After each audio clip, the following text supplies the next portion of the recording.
Hello नमस्कार दोस्तों। आज की वीडियो में बात करेंगे कि आईटीआर को हम किस तरीके से फाइल करते हैं। और ये मैं असेसमेंट ईयर 2024-25 के लिए बता रहा हूँ। वीडियो थोड़ा मेरा लंबा जाएगा, लगभग 20 से 25 मिनट का होगा, लेकिन इसमें कोई भी ऐसा पॉइंट नहीं रहेगा जिससे आपको दिक्कत होगी कि वो चीज़ें क्लियर ना हो। आपको हर एक कॉलम के बारे में बारीकी से बताऊँगा। और ख़ासकर ये वीडियो मैं इसलिए बना रहा हूँ क्योंकि हमारा जो 16 फॉरम होता है, जो हम फोर्स के बंदे होते हैं, वो 16 फॉरम कुछ सिविलियन से हट के होता है, क्योंकि उसमें कुछ अलाउंसेज ऐसे होते हैं जो कि सिविलियन को नहीं मिलते हैं, और उनकी जानकारी आप यूट्यूब पे देखोगे तो आपको नहीं मिल पाएगी। इसलिए इस वीडियो के जरिए मैंने सारी इन्फॉर्मेशन है, जो भी अलाउंसेज होते हैं उनके बारे में बारीकी से इसमें बताता हूँ। तो अभी तो वैसे तो आईटीआर अभी फाइल किए नहीं जा रहे हैं, लेकिन आप बस एक नॉलेज के लिए आप इसको देख लीजिए। और नई साइट के ऊपर कोई अभी डेट आई है, क्योंकि अभी तो मार्च के महीने तक तो अपना टैक्स ही कटता है, उसके जस्ट बाद हमारे 16 फॉरम जारी होंगे। मई जून में आईटीआर की फाइल करने की डेट आती है।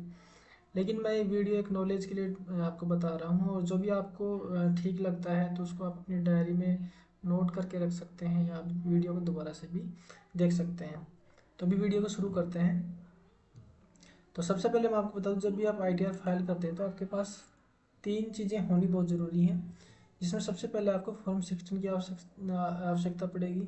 दूसरी, आपके पास एग्जाम्ड अलाउंस, अगर आपको नॉलेज है, जानकारी है तो बहुत अच्छी बात है, नहीं तो आप ये मेरी लिंक इसकी मैं डाल दूंगा डिस्क्रिप्शन में। एग्जाम्ड अलाउंस की एक लिस्ट है, इसके बारे में हमें जानकारी होनी चाहिए। इसको आप ओपन करके जब फाइल करें तब इसकी जानकारी ले सकते हैं। इसमें जितने भी हमारे इंटरसेक्शन 10 की जितनी भी एग्जाम्शन होती हैं वो सब इसमें रहती हैं।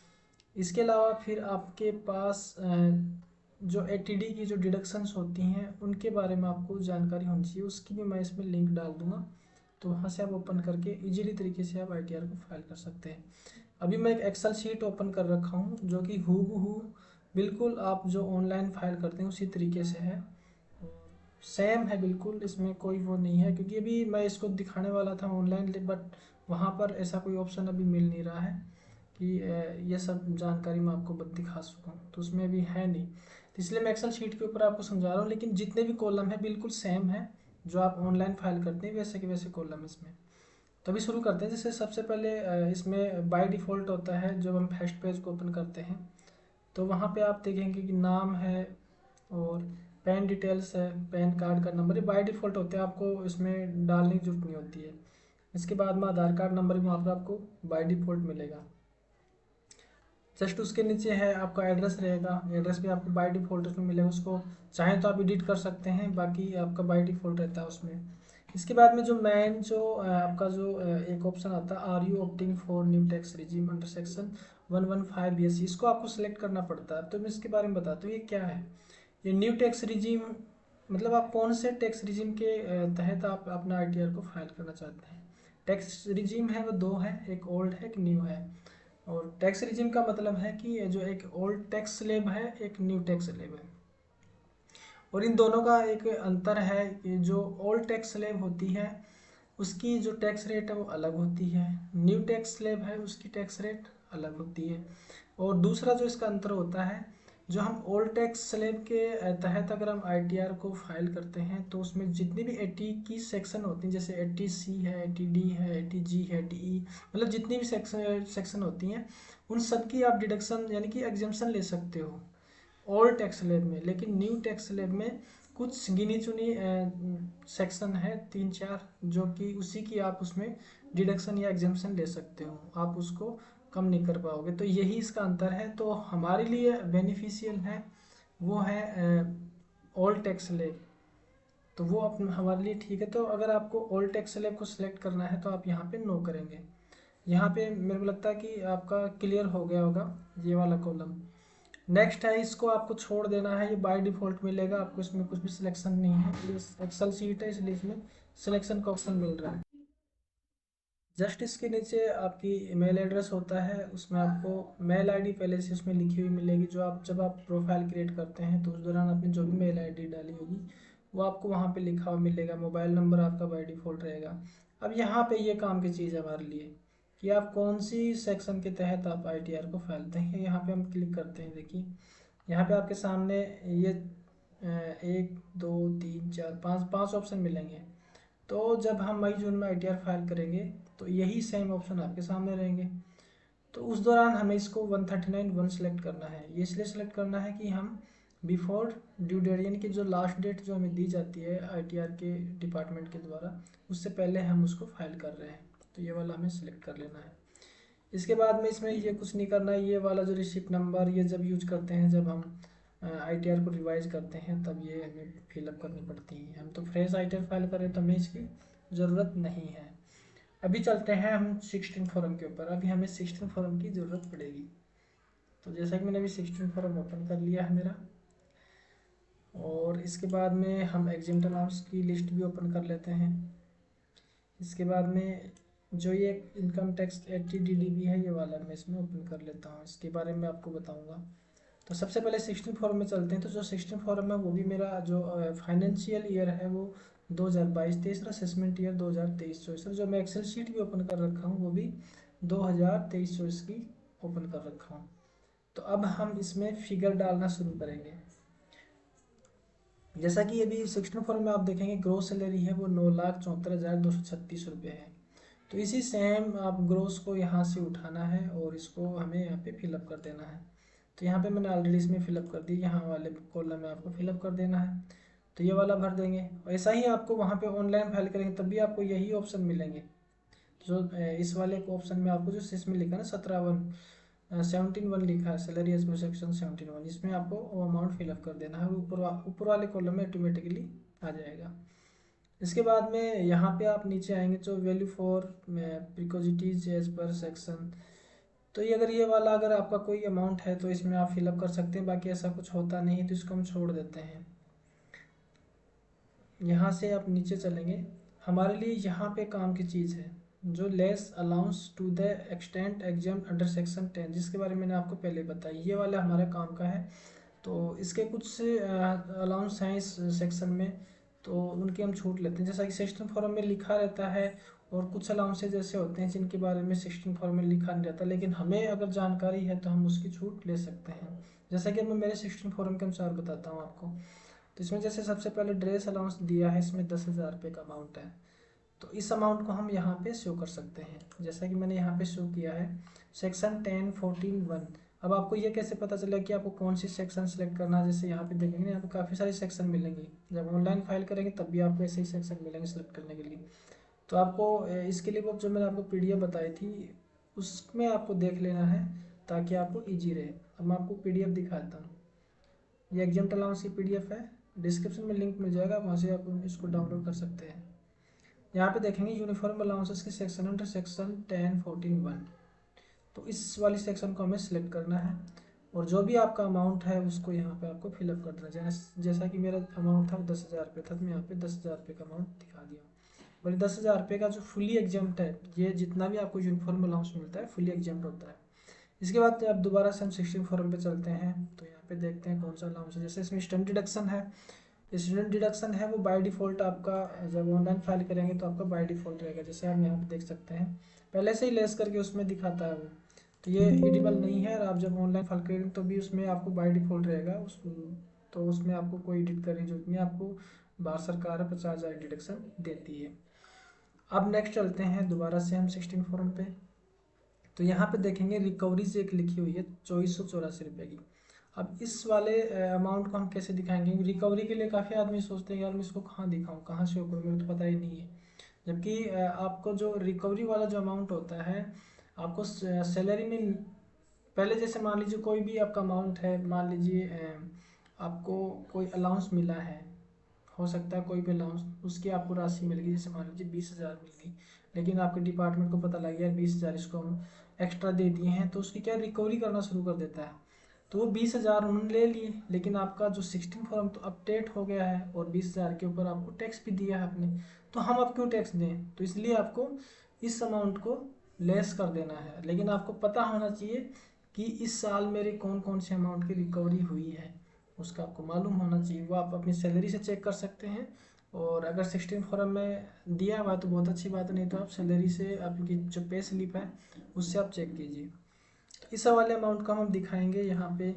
तो यहाँ पे इस अमाउंट के लिए कोई ऐसी सेक्शन दी नहीं हुई है, तो हमें एक एनी अदर का कॉलम सेलेक्ट करना है। ये सब सेक्शन मिलेंगे आपको इतनी सारी। इसमें एक एनी अदर का ऑप्शन भी मिलेगा, उसमें आपको सेलेक्ट कर लेना है और यहाँ पे आपको टाइप कर देना है जो भी आपकी इसमें जो लिखा हुआ है। जैसे रिकवरी लिखा तो हमें रिकवरी लिख देना है।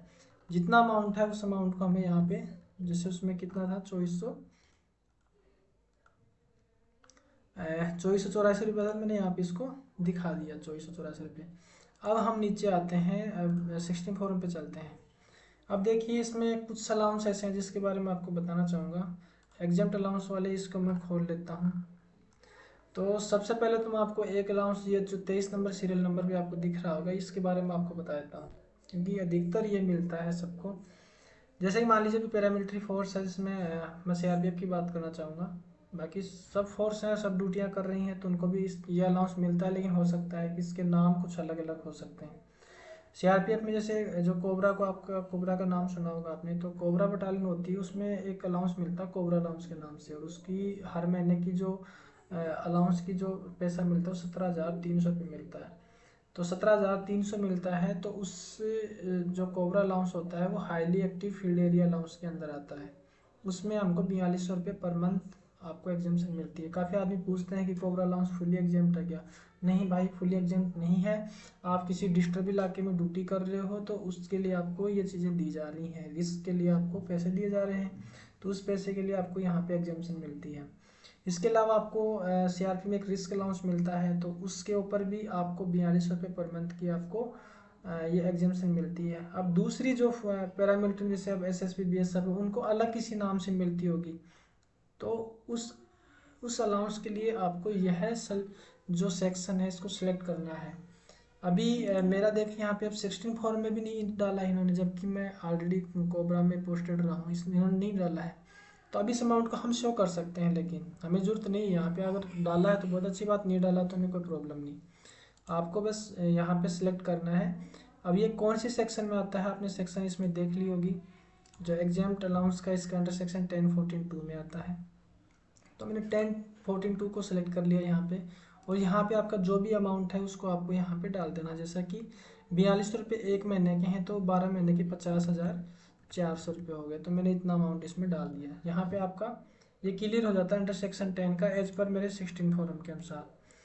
मेरे 16 फॉर्म के अनुसार मैंने पूरा फिलअप कर दिया। लेकिन इस एग्जाम लिस्ट के अनुसार काफ़ी सारे वो हैं, आप इसमें चेक कीजिएगा, अगर आपको लगता है तो वो सब इसमें आप दिखा सकते हैं। अब जैसे मैं इसमें आप ऊपर लेके चलता हूँ, कुछ अमाउंट और भी होंगे, उनको भी हम एड ऑन करेंगे। एक सीए का अमाउंट भी आता है इसमें, सीए का मैंने दिखाया नहीं था, और हॉस्टल सब्सिडी और सीए का।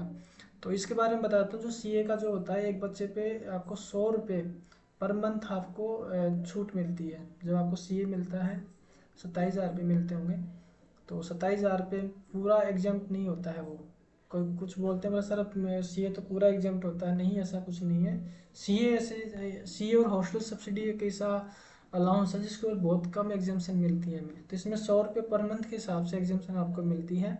तो कुल मिला के अगर एक बच्चा आपका स्टडी कर रहा है तो आपको 1,200 रुपये हो गए, अगर 2 बच्चे पढ़ रहे हैं तो 2,400 रुपये हो गए। तो इस वाले अमाउंट को भी आप अंडर सेक्शन 1014(2) में ही दिखाएंगे। यहाँ पे जो आपने ये डाला है 1014(2), तो इसमें 50,400 में आपको एक एड ऑन कर देना है। अगर 2 बच्चे पढ़ रहे हैं तो 2,400 रुपये इसमें ऐड कर दीजिए, और टोटल करके यहाँ पे डाल सकते हैं। तो यहाँ पे जैसा कि भी 52,800 रुपये हो जाएंगे, जैसा कि 52,800 हो जाएंगे अगर मैं इसमें 2,400 रुपये एड ऑन कर देता हूँ। इसी प्रकार अगर आपकी हॉस्टल सब्सिडी का अमाउंट आपको अगर कोई मिलता है तो वो अमाउंट भी आप इसी सेक्शन में दिखाएंगे, सेम अंडर सेक्शन 1014(2) में दिखाएंगे। लेकिन इसमें जो आपकी अलाउंस की जो राशि है वो पर मंथ 300 रुपये एक बच्चे पे मिलती है, तो एक साल के आपको 3600 रुपये मिलते हैं। अगर 2 बच्चे हैं तो आपको 7200 रुपये का एग्जाम्शन मिल जाए, तो उसको आप एड ऑन करके इसमें शो कर सकते हैं। तो यहाँ तक आपके सारे जो भी इसमें ऑप्शन दिए हैं सब अब मेरे को लगता है क्लियर हो गए होंगे।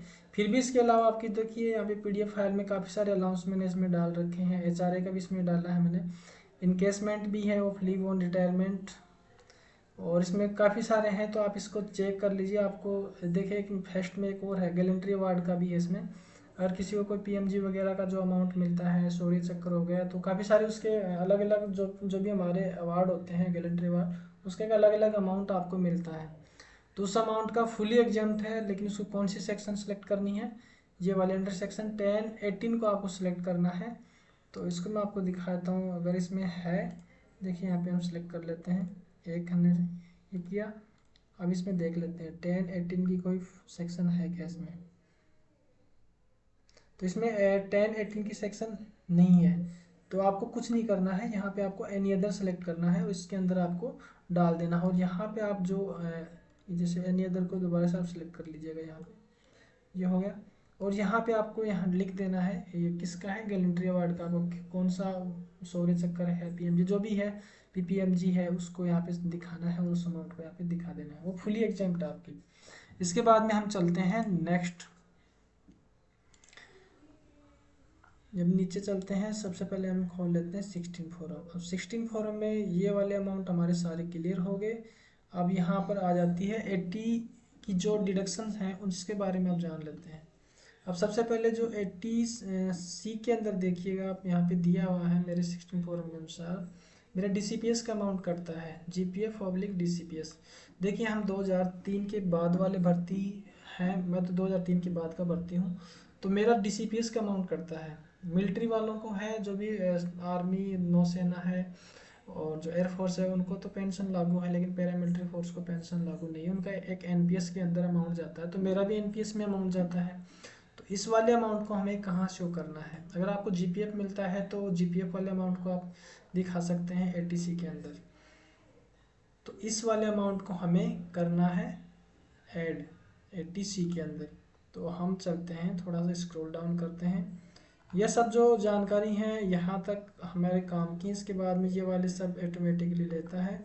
और यहाँ पे एक हाउस प्रॉपर्टी का दिया है, अगर से इनसे कोई आपकी इनकम है तो आप यहाँ पे शो कर सकते हैं। यहाँ पे कौन सी आपकी सेल्फ ऑक्यूपाइड है, लेट आउट है, जो भी है आपको इसमें सेलेक्ट करना है, वो उसमें डाल देना है सब, जबकि लगभग के पास है नहीं, अगर है तो आप इसमें दिखा सकते हो। फिर इसके बाद में आपको नीचे जाना है, ये सब आपको छोड़ देना है। यहाँ पे आएंगे, ये हमारी 80 की डिडक्शंस हैं, इसमें आ जाते हैं। तो यहाँ सबसे पहले एटीसी है, एटीसी के अंदर आप कौन कौन सा अमाउंट शो कर सकते हैं, सबसे पहले उसके बारे में बताता हूँ। देखिए आप life insurance, def annuity, contribution to provident fund, subscription to certain equity share, debentures हो गए, ये सब का अमाउंट आप इसमें दिखा सकते हैं। एलआईसी हो गई। तो अभी जो मेरा जो अमाउंट था, आप देखेंगे 16 फॉर्म के अनुसार, एक 68,454 रुपये का है, एक 720 का है, एक 39,188 रुपये का। इन तीनों अमाउंट को मैं टोटल करूँगा और इन तीनों अमाउंट को मैं यहाँ पर डाल दूँगा, इसमें डाल दूँगा।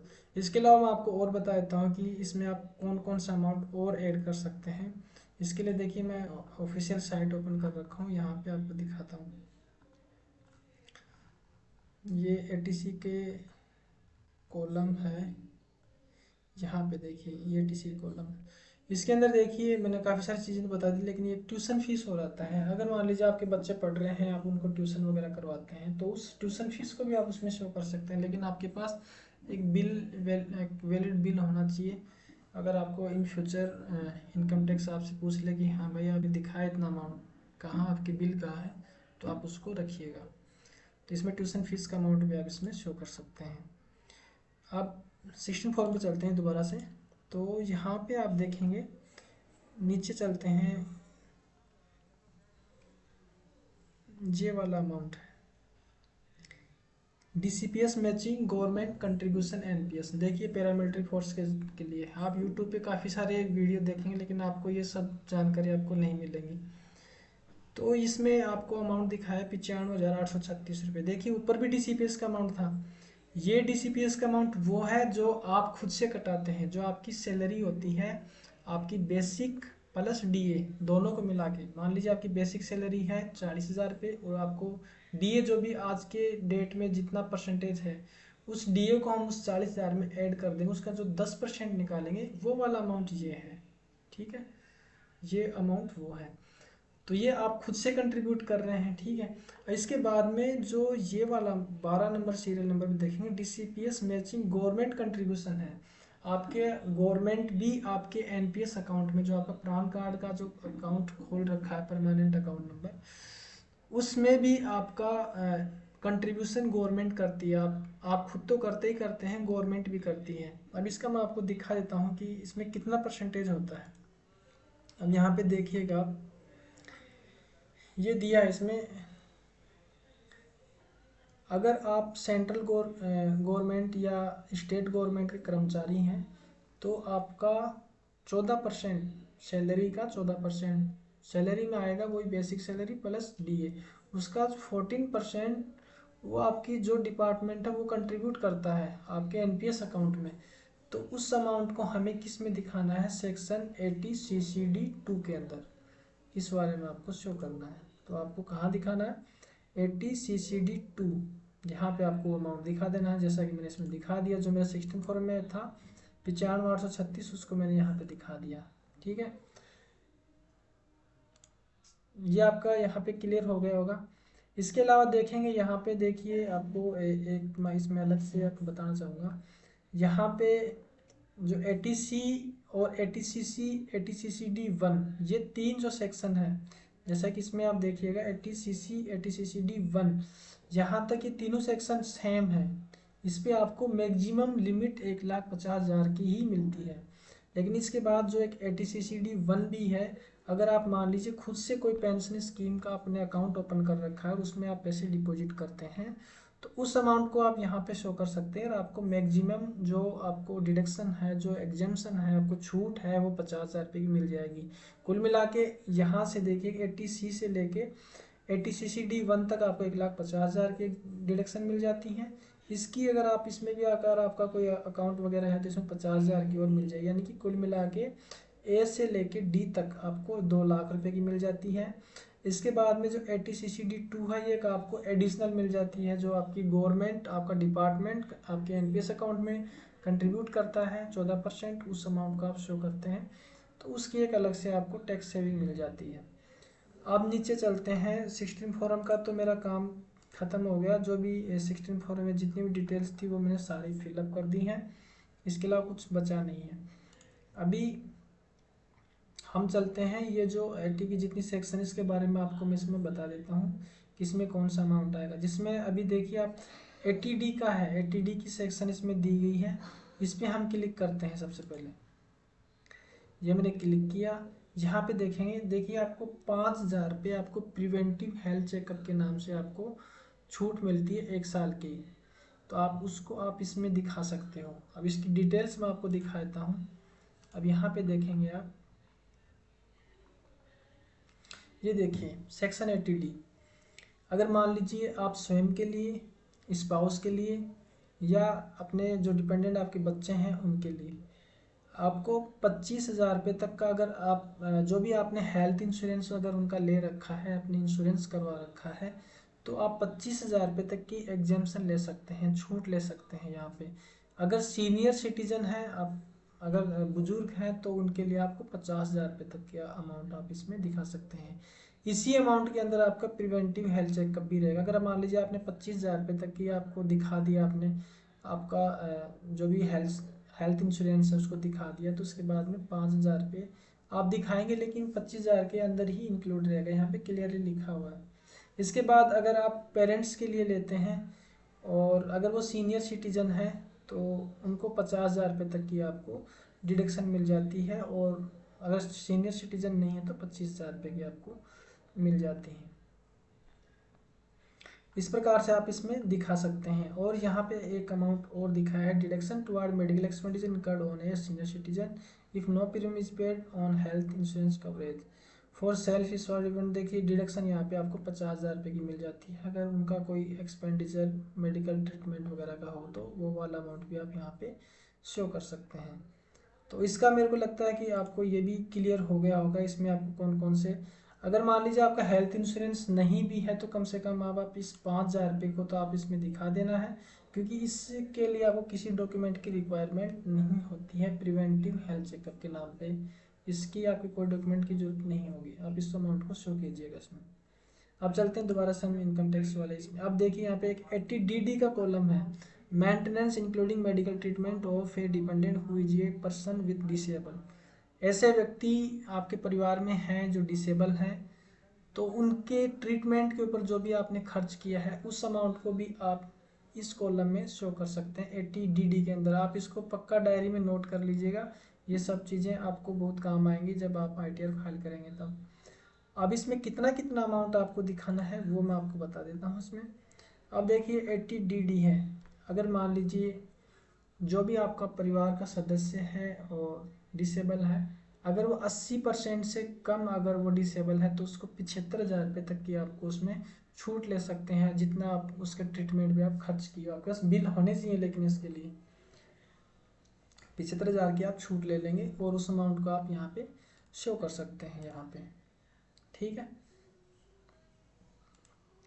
यदि आपका जो परिवार का सदस्य 80% से ज़्यादा डिसेबल है तो आप 1,25,000 रुपये तक की आप डिडक्शन या एग्जेम्पशन छूट है वो आप इसमें ले सकते हैं।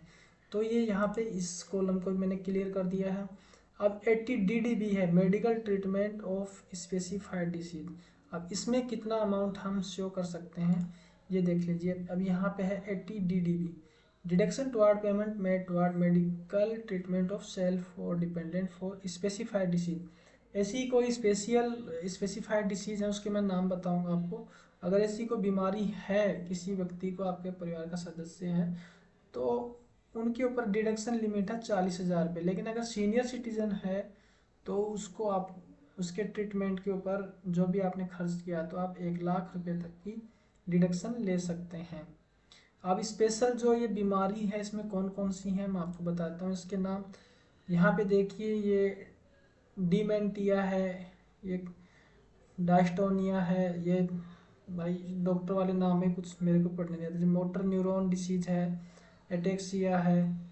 तो ये सब ये मतलब जो कुछ ये बीमारियों के नाम है इन सब का आप देख लीजिए। एड्स का भी इसमें नाम है, क्रोनिक रीनल फेलियर है, और ये है हीमोफीलिया है।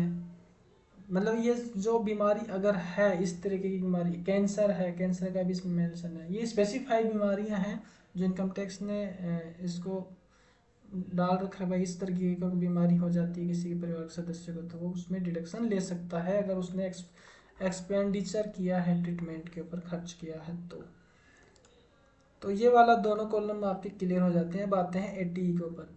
80 के ऊपर जो अमाउंट है वो इसमें ये आएगा कि अगर आपने एजुकेशन के लिए लोन लिया है तो उसके इंटरेस्ट के लिए आप इसमें शो कर सकते हैं। 80EE है, interest on loan taken of residential house property. अगर हाउस प्रॉपर्टी पे लोन लिया आपने तो इसमें आप इसमें अमाउंट उसको शो कर सकते हैं, उसके इंटरेस्ट के ऊपर आपको डिडक्शन मिलती है। जैसा कि आप यहाँ पे देख सकते हैं, लोन के बारे में आपको मैं थोड़ा सा विस्तार से बता देता हूँ। सबसे पहले जो रेजिडेंशियल है 80EE वाला, इसके बारे में बता देता हूँ आपको। 80EE है, deduction toward interest payment made on loan taken for acquisition of residential house property. अगर मान लीजिए आपने हाउस प्रॉपर्टी पर लोन लिया है, वो लोन सैंक्शन कब हुआ है? 1 अप्रैल 2016 से लेकर 31 मार्च 2017 के बीच अगर वो लोन सैंक्शन हुआ है तो उसके ऊपर आप 50,000 रुपये तक की छूट ले सकते हैं। तो ये 50,000 का अमाउंट आप इस सेक्शन में शो कर सकते हैं, यहाँ पे 80EE के अंदर यहाँ पे आप दिखा सकते हैं। इसके बाद जो नेक्स्ट है वो 80EE है, deduction in respect of interest on loan taken for certain house property. अगर मान लीजिए आपने जो लोन सैंक्शन किया है, लोन सैंक्शन करवाया है 1 अप्रैल 2019 से लेकर 31 मार्च 2022 के बीच लिया है तो आप 1,50,000 रुपये तक की डिडक्शन उसमें भी ले सकते हैं। Deduction should not have been claimed under section, लेकिन आप फिर इसमें नहीं ले सकते, आप यहीं पर ले सकते हैं। फिर ये दोनों में से एक ही जगह आप एग्जाम्पशन लेंगे।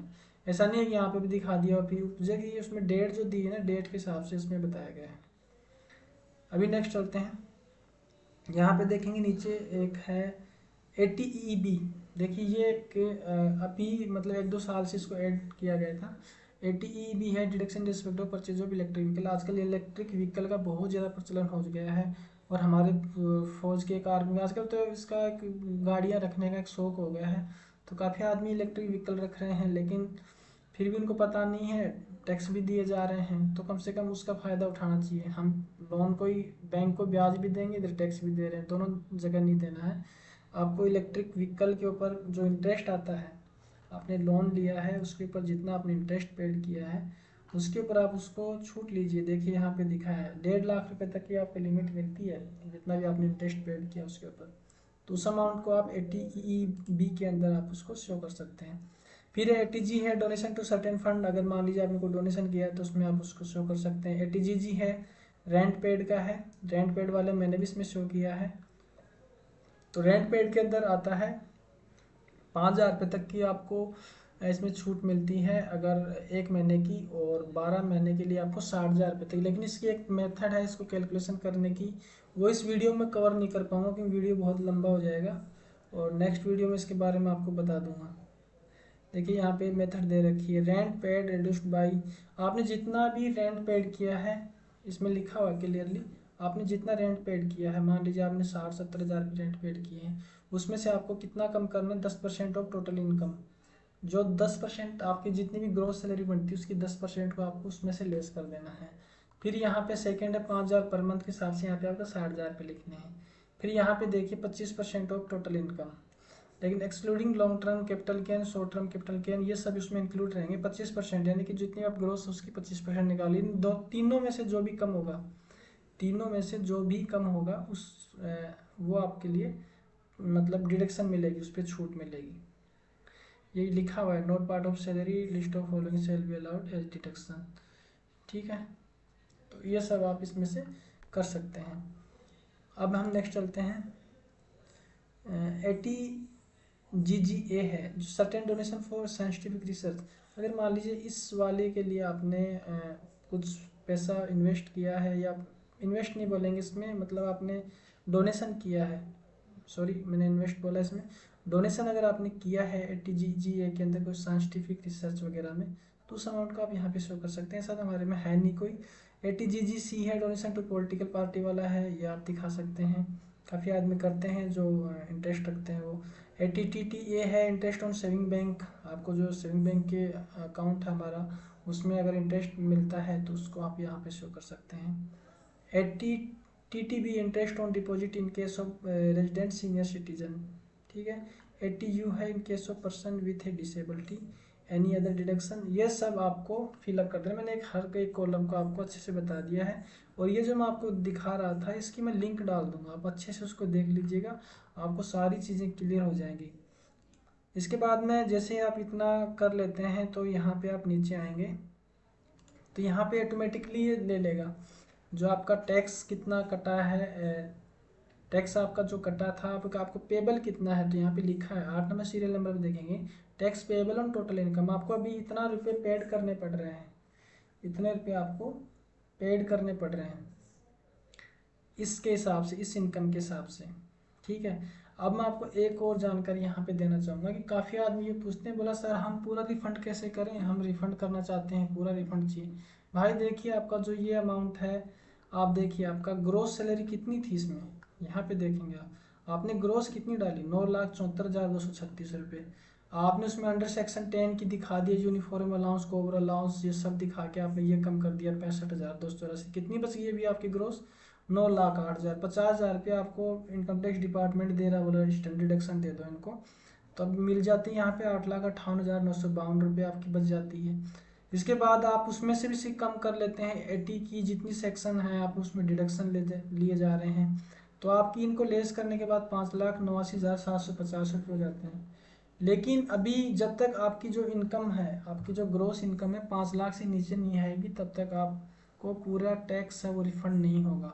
लेकिन इसको आप, ये जो कॉलम है जो 80 की जो कॉलम है, इसमें आप उसको दिखा सकते हो, लेकिन आपके पास प्रूफ होना चाहिए। जैसे ट्रीटमेंट का है, किसी को पता नहीं है फिर भी वो टैक्स दिया जा रहा है, तो अगर उसके पास डॉक्यूमेंट है, वैलिड डॉक्यूमेंट है, उनके परिवार में कोई ऐसा बीमार व्यक्ति है, ट्रीटमेंट चल रहा है, तो आप उसको दिखाइए अपना, आप उसमें आप उस अमाउंट को शो कीजिए, और ये अमाउंट आपका अपने आप ही 5 लाख से नीचे आ जाएगा।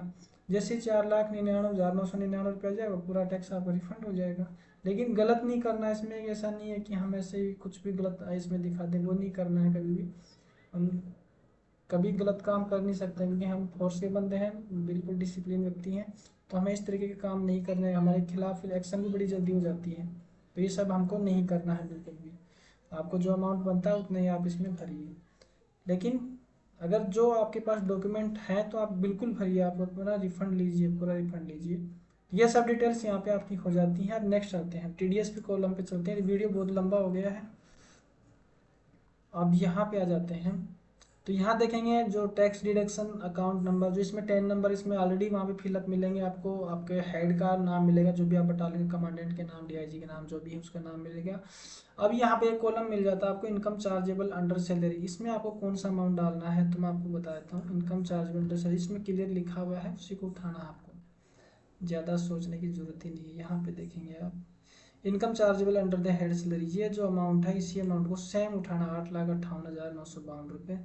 तो इसको आपको यहाँ पे उठा के डाल देना है, 8,58,952 रुपये, जैसा कि मैं डाल देता हूँ इसमें 8,58,952 रुपये, वही सेम अमाउंट आपको डाल देना। यहाँ पे आप देखेंगे टोटल टैक्स डिडक्टेड, आपको यहाँ पे ऑटो फिल मिलेगा, पहले से भरा हुआ मिलेगा। अगर पहले से भरा हुआ, अगर आपको डिफरेंस लगता है कि आपके 16 फॉर्म में कुछ और अमाउंट है और इसमें कुछ और अमाउंट है, इसका मतलब आप ये समझिएगा कि आपका 26 S form up to date नहीं हुआ। यहाँ पे वही अमाउंट दिखता है जो आपका 26 एस फॉर्म में दिखता है।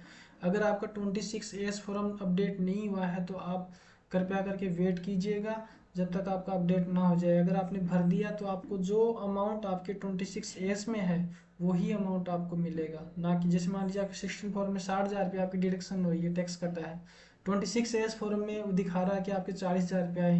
वो अंतर इसलिए आता है क्योंकि आपके डिपार्टमेंट ने अपडेट नहीं किया, या तो आपके टैक्स तो काट लिया और उसको इनकम टैक्स डिपार्टमेंट को भी पेड नहीं किया, वो पेंडिंग में पड़ा है, इसलिए वो अप टू डेट नहीं होता है 26 एस फॉर्म। तो यही दिक्कत है, तो आप उसमें थोड़ा सा वेट कर लीजिएगा, नहीं तो फिर आपको दोबारा से रिवाइज करना पड़ेगा, फिर वापस आपकी प्रोसेस लंबी हो जाएगी।